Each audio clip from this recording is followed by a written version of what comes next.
People are calling this year's nominating process, particularly in the Republican Party, is unprecedented. Well, it's not unprecedented. The nearest precedent I can think of is 1952, when Eisenhower defeated Robert Taft for the Republican nomination, which, by the way, was also the last Republican convention to go to a second ballot.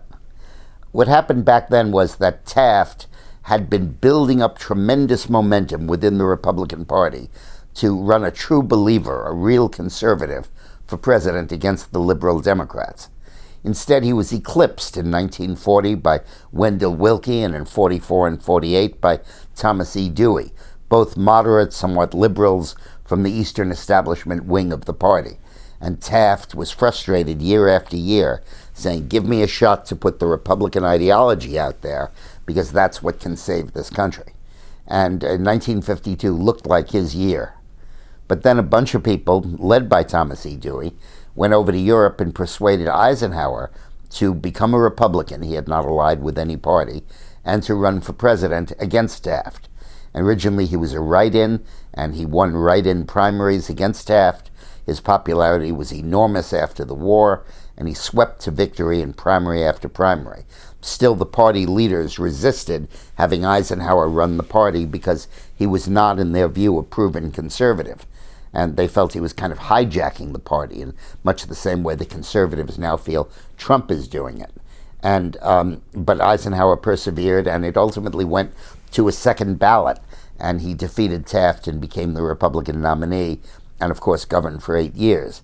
And his style of management was never ideological. He thought it was a good idea to balance the budget because it made sense, so he did for half of his tenure.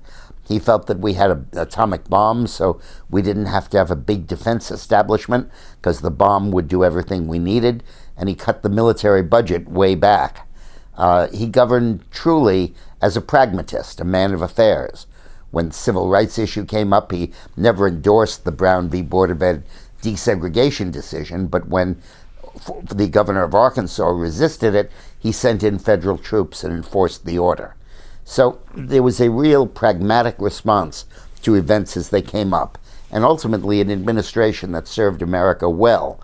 In the hindsight of history, Eisenhower gets better and better with each year when we look at him in comparison to those that followed him. And it might be so with Trump if he becomes the Republican candidate and if he's elected.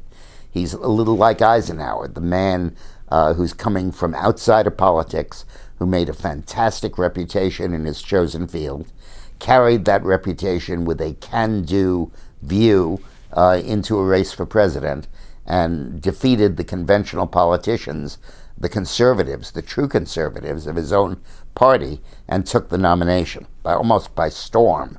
And that's, in a sense, what's going on right now. The historical parallel is fascinating. Thanks for watching.